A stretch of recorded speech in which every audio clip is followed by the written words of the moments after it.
ಓಂ ಶ್ರೀ ಗುರುಭ್ಯೋ ನಮಃ. ಪ್ರಿಯ ಸ್ನೇಹಿತರೆ, ಎಲ್ಲರಿಗೂ ಈ ವೆಂಕಟೇಶ ಆಚಾರ್ಯನ ನಮಸ್ಕಾರಗಳು. ಇದಕ್ಕೆ ಹಿಂದಿನ ವಿಡಿಯೋಗಳಲ್ಲಿ ನಮ್ಮ ಜನ್ಮ ನಕ್ಷತ್ರ, ನಮ್ಮ ರಾಶಿ ಮತ್ತು ನಮ್ಮ ಜನ್ಮ ಲಗ್ನ ಅಂದರೆ ಯಾವುದು ಅಂತ ನೋಡಿದ್ವಿ. ಈ ಭಾಗದಲ್ಲಿ ನಮ್ಮ ಜಾತಕದಲ್ಲಿ ಭಾವಗಳು ಮತ್ತು ಭಾವ ಕಾರಕತ್ವಗಳು ಅಂದರೆ ಏನು ಅಂತ ನೋಡೋಣ. ಒಂದು ಜಾತಕದಲ್ಲಿ ಜನ್ಮ ಲಗ್ನವೇ ಒಂದು ವ್ಯಕ್ತಿಯ ಜಾತಕದಲ್ಲಿರುವ ಮೊದಲನೆಯ ಭಾವ ಅನ್ನುವುದು. ಇದನ್ನು ಮೊದಲನೆಯ ಮನೆ ಅಂತ ಹೇಳಬಾರದು, ಮೊದಲನೆಯ ಭಾವ ಅಂತ ಹೇಳಬೇಕು. ಹಿಂದಿನ ವಿಡಿಯೋದಲ್ಲಿ ನಾವು ಲಗ್ನ ಭಾವದ ಕೆಲವು ಮುಖ್ಯಾಂಶಗಳನ್ನು ನೋಡಿದ್ವಿ. ಸಪೋಸ್ ನಿಮ್ಮ ಜನ್ಮ ಲಗ್ನ ಸಿಂಹವಾಗಿದ್ದರೆ, ಸಿಂಹ ಲಗ್ನ ನಿಮ್ಮ ಮೊದಲನೆಯ ಭಾವ ಆಗುತ್ತೆ, ಅದಕ್ಕೆ ಲಗ್ನ ಭಾವ ಅಂತ ಹೇಳಬೇಕು. ಕನ್ಯಾ ರಾಶಿ ಎರಡನೇ ಭಾವವಾಗುತ್ತೆ, ಆಮೇಲೆ ತುಲಾ ರಾಶಿ ಮೂರನೆಯ ಭಾವವಾಗುತ್ತೆ, ವೃಶ್ಚಿಕ ರಾಶಿ ನಾಲ್ಕನೆಯ ಭಾವವಾಗುತ್ತೆ. ಈ ರೀತಿ ಹಾಗೆ ಮುಂದುವರಿಯುತ್ತಾ ಕಟಕ ರಾಶಿ 12ನೇ ಭಾವವಾಗುತ್ತೆ. ಮೊದಲನೇ ಭಾವಕ್ಕೆ ಮಾತ್ರ ನಾವು ಲಗ್ನ ಭಾವ ಅಂತ ಹೇಳುವುದು, ಆಮೇಲೆ ಬರುವುದೆಲ್ಲದಕ್ಕೂ 1ನೇ ಭಾವ 2ನೇ ಭಾವ ಅಂತ ಹೇಳುವುದು. ಫಸ್ಟ್ ನಾವು ಈಗ ಭಾವಗಳಿಗೂ ಮತ್ತು ರಾಶಿಗಳಿಗೂ ಏನು ವ್ಯತ್ಯಾಸ ಅಂತ ನೋಡೋಣ. ರಾಶಿ ಕುಂಡಲಿಯಲ್ಲಿ ಇರುವ 12 ರಾಶಿಗಳಲ್ಲಿ ಮೊದಲನೆಯ ರಾಶಿ ಮೇಷ ರಾಶಿ ಆಗುತ್ತದೆ. ಮನುಷ್ಯರಿಗೆ ಹೇಗೆ ಜಾತಕ ಇದೆಯೋ ಅದೇ ರೀತಿ ಕಾಲಪುರುಷನಿಗೆ ಜಾತಕ ಇದೆ. ಕಾಲಪುರುಷನ ಜಾತಕದಲ್ಲಿ ಮೊದಲನೆಯ ರಾಶಿ ಮೇಷವಾಗಿರುತ್ತೆ. ಕಾಲಪುರುಷನ ರಾಶಿಗಳಿಗೆ ನಾವು ಮನೆ ಅಂತ ಹೇಳಬೇಕು, 1ನೇ ಮನೆ 2ನೇ ಮನೆ ಅಂತ ಹೇಳಬೇಕು. ಕಾಲಪುರುಷನ ಮೊದಲನೇ ರಾಶಿಯಾದ ಮೇಷರಾಶಿಗೆ 1ನೇ ಮನೆ ಅನ್ನುತ್ತೀವಿ. ಅದನ್ನು ಕಾಲಪುರುಷನ ಲಗ್ನ ಅಂತ ಹೇಳುವುದಿಲ್ಲ, ಮೊದಲನೇ ಮನೆ ಅಂತ ಹೇಳಬೇಕು. ಮನುಷ್ಯರ ಜಾತಕದಲ್ಲಿ ಮಾತ್ರ 1ನೆಯ ಭಾವವನ್ನು ಲಗ್ನ ಭಾವ ಅಂತ ಹೇಳುವ ಪದ್ಧತಿ ಇದೆ. ಕಾಲಪುರುಷನಿಗೆ ಮೇಷರಾಶಿ 1ನೇ ಮನೆಯಾದರೆ ವೃಷಭ ರಾಶಿ 2ನೇ ಮನೆ ಆಗುತ್ತೆ, ಮಿಥುನ 3ನೇ ಮನೆ ಆಗುತ್ತೆ, ಕಟಕ 4ನೇ ಮನೆ ಆಗುತ್ತೆ, ಸಿಂಹ 5ನೇ ಮನೆ ಆಗುತ್ತೆ, ಕನ್ಯಾ 6ನೇ ಮನೆ, ತುಲಾ 7ನೇ ಮನೆ, ವೃಶ್ಚಿಕ 8ನೇ ಮನೆ, ಧನುಸ್ಸು 9ನೇ ಮನೆ, ಮಕರ 10ನೇ ಮನೆ, ಕುಂಭ 11ನೇ ಮನೆ, ಮೀನ 12ನೇ ಮನೆ ಆಗುತ್ತೆ. ಈ ಕ್ರಮ ಯಾವತ್ತಿಗೂ ಬದಲಾವಣೆ ಆಗುವುದಿಲ್ಲ. ಇಲ್ಲಿ ಬಹಳ ಮುಖ್ಯವಾಗಿ ನಾವು ಏನು ನೆನಪಲ್ಲಿ ಇಟ್ಕೊಳ್ಬೇಕು ಅಂದರೆ, ರಾಶಿ ಬೇರೆ ಭಾವ ಬೇರೆ ಅಂತ. ನಮ್ಮ ಜಾತಕದಲ್ಲಿ ಚಂದ್ರಗ್ರಹ ಯಾವ ರಾಶಿಯಲ್ಲಿ ಕುಳಿತುಕೊಂಡಿದ್ದಾನೋ ಅದು ಅವರ ಜನ್ಮ ರಾಶಿ ಆಗುತ್ತದೆ. ಚಂದ್ರಗ್ರಹ 12 ರಾಶಿಗಳಲ್ಲಿ ಯಾವ ರಾಶಿಯಲ್ಲಿ ಬೇಕಾದರೂ ಇರಬಹುದು. ಜಾತಕದಲ್ಲಿ ಲಗ್ನ ಎಲ್ಲಿ ಕುಳಿತುಕೊಂಡಿದೆಯೋ ಅದು ಅವರ ಜನ್ಮ ಲಗ್ನವಾಗುತ್ತೆ. ಒಂದು ವ್ಯಕ್ತಿಯ ಜಾತಕದಲ್ಲಿ ಲಗ್ನ ಯಾವ ಮನೆಯಲ್ಲಿ ಬೇಕಾದರೂ ಇರಬಹುದು. ಹೇಗೆ ರಾಶಿ ಯಾವ ಮನೆಯಲ್ಲಿ ಬೇಕಾದರೂ ಇರಬಹುದು, ಅದೇ ರೀತಿ ಲಗ್ನವು ಯಾವ ಮನೆಯಲ್ಲೂ ಬೇಕಾದರೂ ಇರಬಹುದು. ಅದು ಅವರು ಹುಟ್ಟಿದ್ದ ದಿನ ಮತ್ತು ಗಳಿಗೆ ಪ್ರಕಾರ ಕುಳಿತುಕೊಳ್ಳುತ್ತೆ. ಉದಾಹರಣೆಗೆ ಕೆಲವರಿಗೆ ಚಂದ್ರ ಮತ್ತು ಲಗ್ನ 2 ಮೇಷ ರಾಶಿಯಲ್ಲಿ ಕುಳಿತುಕೊಂಡಿದ್ರೆ ಅವರಿಗೆ ಮೇಷ ರಾಶಿ ಆಗತ್ತೆ, ಹಾಗೆ ಮೇಷ ಲಗ್ನವೂ ಆಗತ್ತೆ. ಕೆಲವರಿಗೆ 12 ರಾಶಿಗಳಲ್ಲಿ ಯಾವುದಾದ್ರೂ ಒಂದು ಜನ್ಮ ರಾಶಿ ಆಗಿರುತ್ತೆ, ಬೇರೆ ಯಾವುದಾದ್ರೂ ಒಂದು ಲಗ್ನವಾಗಿರುತ್ತೆ. ಈ ಕಾಲಪುರುಷನ ರಾಶಿಗಳಲ್ಲಿ ಒಂದೊಂದು ರಾಶಿಗೂ ಕೆಲವು ಶಾಶ್ವತ ಗುಣಗಳು ಇರುತ್ತವೆ. ಈ ರಾಶಿಗಳ ಶಾಶ್ವತ ಗುಣಗಳನ್ನು ನಾವು ರಾಶಿ ಕಾರಕತ್ವಗಳು ಅನ್ನುತ್ತೀವಿ. ಒಂದು ಜಾತಕನ ಗುಣಲಕ್ಷಣಗಳನ್ನು ನಿರ್ಮಾಣಿಸುವುದರಲ್ಲಿ ರಾಶಿ ಕಾರಕತ್ವಗಳು ಪ್ರಮುಖ ಪಾತ್ರ ವಹಿಸುತ್ತೆ.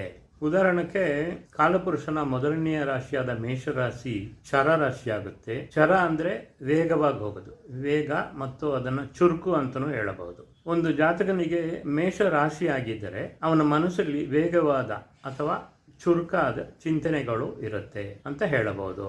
ಅವನಿಗೆ ಮೇಷ ಲಗ್ನವಾಗಿದ್ದರೆ ಅವನ ನಡವಳಿಕೆಗಳು ವೇಗವಾಗಿ ಅಥವಾ ಚುರುಕಾಗಿ ಇರುತ್ತೆ ಎಂದು ಹೇಳಬಹುದು.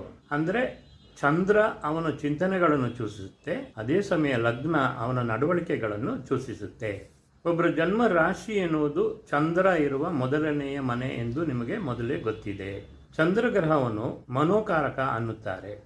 ಅದಕ್ಕೆ ರಾಶಿ, ಜನ್ಮ ರಾಶಿ ಅನ್ನೋದು ಅವನ ಮನಸ್ಸಿನೊಳಗೆ ಇರುವ ಚಿಂತೆಗಳನ್ನು ತೋರಿಸುತ್ತೆ ಅಂತ ಹೇಳಬಹುದು. ಲಗ್ನ ಎನ್ನುವುದು ಜಾತಕನ ಶರೀರಕ್ಕೆ ಮತ್ತು ನಡವಳಿಕೆಗಳಿಗೆ ಸಂಬಂಧಪಟ್ಟಿದ್ದು ಎನ್ನುವುದನ್ನು ನೆನಪಲ್ಲಿಟ್ಟುಕೊಳ್ಳಬೇಕು. ರಾಶಿ ಮತ್ತು ಲಗ್ನಕ್ಕೆ ಗ್ರಹಗಳ ಸಂಬಂಧ ಏನಿದೆಯೋ ಅದಕ್ಕೆ ತಕ್ಕಂಥದ್ದಾಗಿ ಅವನ ಮನಸ್ಥಿತಿ ಮತ್ತು ನಡವಳಿಕೆಗಳು ಇರುತ್ತೆ ಅಂತ ಹೇಳಬಹುದು. ಸ್ನೇಹಿತರೆ, ಜ್ಯೋತಿಷ ಶಾಸ್ತ್ರದ ಪ್ರಕಾರ 12 ರಾಶಿಗಳಲ್ಲಿ ಒಂದೊಂದು ರಾಶಿಗೂ ತಕ್ಕಂಥ ಕಾರಕತ್ವಗಳು ಇರುತ್ತವೆ. ಇದನ್ನು ರಾಶಿ ಕಾರಕತ್ವ ಎಂದು ಹೇಳುತ್ತೇವೆ. ಅದೇ ರೀತಿಯಲ್ಲಿ 9 ಗ್ರಹಗಳಲ್ಲಿ ಒಂದೊಂದು ಗ್ರಹಕ್ಕೂ ತಕ್ಕಂಥ ಕಾರಕತ್ವಗಳು ಇದ್ದಾವೆ. ಇದನ್ನು ಗ್ರಹ ಕಾರಕತ್ವಗಳು ಎಂದು ಹೇಳುತ್ತೀವಿ. ಅದೇ ರೀತಿ 12 ಭಾವಗಳಲ್ಲಿ ಒಂದೊಂದು ಭಾವಕ್ಕೂ ತಕ್ಕಂಥ ಭಾವ ಕಾರಕತ್ವಗಳು ಇದ್ದಾವೆ. ಕಾರಕತ್ವ ಅನ್ನುತ್ತೀರಲ್ಲ, ಕಾರಕತ್ವ ಅಂದರೆ ಏನು ಅಂತ ನೀವು ಕೇಳುವುದು ನನಗೆ ಗೊತ್ತಾಗುತ್ತೆ. ಕಾರಕತ್ವ ಅಂದರೆ ಒಂದು ಗ್ರಹ ಅಥವಾ ಒಂದು ರಾಶಿ ಅಥವಾ ಒಂದು ಭಾವ ಏನೇನು ಕೊಡಕ್ಕೆ ಅಧಿಕಾರ ಇಟ್ಕೊಂಡಿದೆಯೋ ಅದೆಲ್ಲ ಕಾರಕತ್ವ ಅನ್ನುವುದು. ಮತ್ತು ಯಾವ ವಿಷಯಗಳನ್ನು ತನ್ನ ನಿಯಂತ್ರಣದಲ್ಲಿ ಇಟ್ಟುಕೊಂಡಿದೆ ಎನ್ನುವುದೇ ಕಾರಕತ್ವ. ಇದನ್ನ ಕಾರ್ಯಯೋಜನೆಗಳು ಮತ್ತು ಗುಣಲಕ್ಷಣಗಳು ಅಂತಲೂ ಹೇಳಬಹುದು. ಈ 3 ಕಾರಕತ್ವಗಳು ನಮಗೆ ಗೊತ್ತಿಲ್ಲದಿದ್ದರೆ ಜ್ಯೋತಿಷದಲ್ಲಿ ಫಲ ಅಥವಾ ಭವಿಷ್ಯಗಳನ್ನು ಹೇಳಲು ಸಾಧ್ಯವಿಲ್ಲ ಎನ್ನುವುದನ್ನು ನೆನಪಿನಲ್ಲಿಟ್ಕೊಳ್ಳಿ. ಉದಾಹರಣೆಗೆ ಸೂರ್ಯಗ್ರಹ ಸರ್ಕಾರ ಸಂಬಂಧಿಸಿದ ವಿಷಯಗಳನ್ನು ತನ್ನ ನಿಯಂತ್ರಣದಲ್ಲಿ ಇಟ್ಕೊಂಡಿರುತ್ತಾನೆ. ಈ ಥರ 100 ವಿಷಯಗಳನ್ನು ತನ್ನ ನಿಯಂತ್ರಣದಲ್ಲಿ ಇಟ್ಟಿರುತ್ತಾನೆ. ಇದೇ ರೀತಿ ಒಂದೊಂದು ಗ್ರಹಕ್ಕೂ ಒಂದೊಂದು ರಾಶಿಗೂ ಒಂದೊಂದು ಭಾವಕ್ಕೂ ಪ್ರತ್ಯೇಕವಾದ ಕಾರಕತ್ವಗಳು ಇದ್ದಾವೆ. ಈ 100 ಕಾರಕತ್ವಗಳಲ್ಲಿ ಆರಂಭದಲ್ಲಿ ಕೆಲವು ಮುಖ್ಯವಾದ ಕಾರಕತ್ವಗಳನ್ನು ಮಾತ್ರ ನೆನಪಿನಲ್ಲಿ ಇಟ್ಕೊಂಡ್ರೆ ಸಾಕು. ಆಮೇಲೆ ಅಭ್ಯಾಸ ಆಗುತ್ತಾ ಒಂದೊಂದಾಗಿ ಸೇರಿಸಿಕೊಂಡು ನೀವು ಹೇಳುತ್ತೀರಾ. ಪ್ರಿಯ ಸ್ನೇಹಿತರೆ, ನಾವು ಈ ವಿಷಯಗಳನ್ನು ನಮ್ಮ ನೆನಪಿನಲ್ಲಿ ಇಟ್ಟುಕೊಂಡ್ರೆ ಖಂಡಿತ ಭವಿಷ್ಯ ನೋಡಲು ಬಹಳ ಸುಲಭವಾಗುತ್ತೆ. ಒಂದು 40% ನಾವು ತಯಾರಾಗಿದ್ದೀವಿ ಎಂದು ಅರ್ಥ. ಆದ್ದರಿಂದ ಸ್ನೇಹಿತರೆ, ನಾವು ಭವಿಷ್ಯ ಹೇಳಬೇಕಂದ್ರೆ ಏನೇನು ಗೊತ್ತಿರಬೇಕಂದ್ರೆ, 12 ಭಾವಗಳ ಕಾರಕತ್ವಗಳು ಅಂದರೆ ಮೊದಲನೆಯ ಭಾವದಿಂದ ಲಗ್ನ ಭಾವದಿಂದ 12 ಭಾವಗಳವರೆಗೆ. ಎರಡನೆಯದು 12 ರಾಶಿ ಕಾರಕತ್ವಗಳು, ಕಾಲಪುರುಷನ ರಾಶಿಗಳಾದ ಮೇಷರಾಶಿಯಿಂದ ಕೊನೆಯ ರಾಶಿಯಾದ ಮೀನರಾಶಿಯವರೆಗೆ, 12ನೇ ರಾಶಿಯಾದ ಮೀನರಾಶಿಯವರೆಗೆ ಗೊತ್ತಿರಬೇಕು. ಅದೇ ರೀತಿ 9 ಗ್ರಹಗಳ ಕಾರಕತ್ವಗಳನ್ನು ಗೊತ್ತಿಟ್ಕೊಂಡಿರಬೇಕು. ಈಗ ನಾವು ಭಾವ ಕಾರಕತ್ವಗಳು ಅಂದ್ರೆ ಏನು ಅಂತ 12 ಭಾವಗಳಿಗೂ ಒಂದೊಂದಾಗಿ ನೋಡೋಣ. ಲಗ್ನ ಭಾವ, ಇದನ್ನ ಮೊದಲನೆಯ ಭಾವ ಅಥವಾ ತನುಭಾವ ಅಂತಲೂ ಹೇಳಬಹುದು.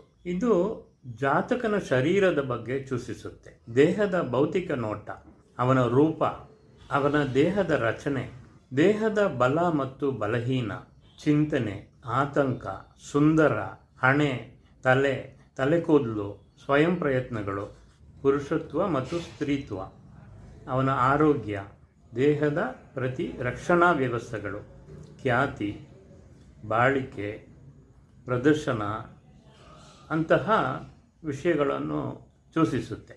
ಲಗ್ನಾಧಿಪತಿ ಆ ಜಾತಕನ ಲಗ್ನದಲ್ಲಿ ಸ್ಥಿತಿಯಾಗಿದ್ದರೆ ಅವನು ಹಣಕ್ಕಿಂತ ಪ್ರತಿಷ್ಠೆಗೆ ಪ್ರಾಮುಖ್ಯತೆ ನೀಡುತ್ತಾರೆ. ಒಂದು ವ್ಯಕ್ತಿಯ ಲಗ್ನಭಾವದ ಬಲ ಮತ್ತು ಬಲಹೀನಕ್ಕೆ ತಕ್ಕ ಮೇಲೆ ಹೇಳಿದ್ದ ವಿಚಾರಗಳ ಚಟುವಟಿಕೆಗಳು ಇರುತ್ತವೆ. ಅಂದರೆ ಲಗ್ನಭಾವ ಕಾಲಪುರುಷನಿಗೆ ಎಷ್ಟನೇ ಮನೆಯಲ್ಲಿ ಇದೆ ಎನ್ನುವುದು ಮೊದಲನೇ ವಿಚಾರ. ಆ ಲಗ್ನಾಧಿಪತಿ ಎಷ್ಟನೇ ಭಾವದಲ್ಲಿ ಸ್ಥಿತವಾಗಿದ್ದಾನೆ ಎನ್ನುವುದು ಎರಡನೇ ವಿಚಾರ. ಲಗ್ನ ಭಾವಕ್ಕೆ ಯಾವ ಗ್ರಹಗಳ ಸಂಪರ್ಕವಿದೆ ಎನ್ನುವುದು ಮೂರನೆಯ ವಿಚಾರ. ಈ 3 ವಿಚಾರಗಳನ್ನು ಇಟ್ಟು ಒಂದು ವ್ಯಕ್ತಿಯ ಲಗ್ನ ಭಾವದ ಬಲವನ್ನು ತೀರ್ಮಾನ ಮಾಡಬೇಕು. ಈ ವಿಷಯಗಳನ್ನು ನಾವು ಎಲ್ಲ ಕಾರಕತ್ವಗಳನ್ನು ನೋಡಿದ ಮೇಲೆ ಜಾತಕದ ಫಲವನ್ನು ವಿಶ್ಲೇಷಣೆ ಮಾಡುವಾಗ ಪೂರ್ತಿ ಅರ್ಥವಾಗುತ್ತೆ. ಎರಡನೆಯ ಭಾವ, ಇದನ್ನ ಧನಭಾವ ಅಥವಾ ಕುಟುಂಬ ಭಾವ ಅಥವಾ ವಾಕ್ಸ್ಥಾನ ಅಂತಲೂ ಹೇಳಬಹುದು. ಇದು ಜಾತಕನ ಅದೃಷ್ಟ, ಧನ ಅಭಿವೃದ್ಧಿ, ಹಣಕಾಸು, ಆಭರಣಗಳು, ಕುಟುಂಬದಲ್ಲಿರುವ ವ್ಯಕ್ತಿಗಳು, ಬಲಕಣ್ಣು, ಪ್ರಾಥಮಿಕ ಶಿಕ್ಷಣ, ವಾಣಿ ಅಂದರೆ ನಿಮ್ಮ ಮಾತು, ಮುಖ, ಬಾಯಿ, ಹಲ್ಲುಗಳು, ದವಡೆ, ನಾಲಿಗೆ, ಉಗುರು, ಗಂಟ್ಲು, ಕೆನ್ನೆ, ಭೋಜನ, ಕೋಪ, ವಾಕ್ಚಾತುರ್ಯ, ರುಚಿಯಾದ ಆಹಾರ ಅಂತಹ ವಿಷಯಗಳನ್ನು ಸೂಚಿಸುತ್ತೆ. ಕುಟುಂಬದಲ್ಲಿ ಹೊಸ ವ್ಯಕ್ತಿಯ ಆಗಮನೆ ಅಂದರೆ ಗಂಡ, ಹೆಂಡತಿ, ಮಗು, ಮೊಮ್ಮಗ, ಮೊಮ್ಮಗಳು ಅಂತ ಹೇಳಬಹುದು. ಈ ಎರಡನೆಯ ಭಾವಕ್ಕೆ ಶುಭ ಗ್ರಹಗಳ ಸಂಪರ್ಕವಿದ್ದರೆ ಮೇಲೆ ಹೇಳಿದ್ದ ಕಾರಕತ್ವಗಳು ಒಳ್ಳೆಯ ರೀತಿಯಲ್ಲಿ ಜಾತಕನಿಗೆ ಸಿಕ್ಕುವಂಥದ್ದಾಗಿರುತ್ತೆ. ಅಶುಭ ಗ್ರಹಗಳ ಸಂಪರ್ಕವಿದ್ದರೆ ಆ ವಿಷಯಗಳಲ್ಲಿ ಸಮಸ್ಯೆಗಳು ತೊಂದರೆಗಳು ಉಂಟಾಗುವ ಸ್ಥಿತಿ ಇರುತ್ತೆ. ಸ್ನೇಹಿತರೆ, ಎಲ್ಲ ವಿಡಿಯೋಗಳನ್ನು ಪೂರ್ತಿ ನೋಡಿ. ಯಾವುದಾದೊಂದು ಜಾಗದಲ್ಲಿ ಅರ್ಥವಾಗಲಿಲ್ಲವೆಂದರೆ ಮತ್ತು ನೋಡಿ, ಖಂಡಿತ ಅರ್ಥವಾಗುತ್ತೆ. ನಿಮ್ಮ ಮನಸ್ಸಲ್ಲಿ ಹುಟ್ಟುವ ಎಲ್ಲ ಸಮಸ್ಯೆಗಳಿಗೂ ಉತ್ತರ ಸಿಕ್ಕುವಂತೆ ನನ್ನ ವಿಡಿಯೋಗಳನ್ನು ತಯಾರು ಮಾಡಿದ್ದೀನಿ. ಆದರೂ ಏನಾದರೂ ಸಮಸ್ಯೆವಿದ್ದರೆ ನನ್ನ ವಾಟ್ಸಪ್ಪಿಗೆ ಮೆಸೇಜ್ ಕಳಿಸಿ, ನನ್ನಿಂದ ಆದಷ್ಟು ಕ್ಲಿಯರ್ ಮಾಡ್ತೀನಿ. ಇನ್ನು ಮುಂದಿನ ವಿಡಿಯೋದಲ್ಲಿ 3ನೇ ಭಾವದ ಕಾರಕತ್ವಗಳಿಂದ 12ನೇ ಭಾವದ ಕಾರಕತ್ವಗಳವರೆಗೆ ನೋಡೋಣ. ಸ್ನೇಹಿತರೆ, ಈ ವಿಡಿಯೋವನ್ನು ಕೊನೆಯವರೆಗೆ ನೋಡಿದ್ದಕ್ಕೆ ಧನ್ಯವಾದಗಳು. ಈ ವಿಡಿಯೋ ನಿಮಗೆ ಇಷ್ಟವಾಗಿದ್ದರೆ ಲೈಕ್ ಬಟನ್ ಒತ್ತಿ, ನನ್ನ ಈ ಚಾನೆಲ್ಗೆ ಸಬ್ಸ್ಕ್ರೈಬ್ ಮಾಡಿ, ಈ ಲಿಂಕ್ ಅನ್ನು ನಿಮ್ಮ ಸ್ನೇಹಿತರುಗಳಿಗೆಲ್ಲ ಕಳಿಸಿ. ಎಲ್ಲರಿಗೂ ಉಪಯೋಗವಾಗಲಿ, ಎಲ್ಲರಿಗೂ ಶುಭವಾಗಲಿ. ಸರ್ವೇ ಜನ ಸುಖಿನೋ ಭವಂತು. ಮುಂದಿನ ವಿಡಿಯೋದಲ್ಲಿ ನೋಡೋಣ. ನಮಸ್ಕಾರ.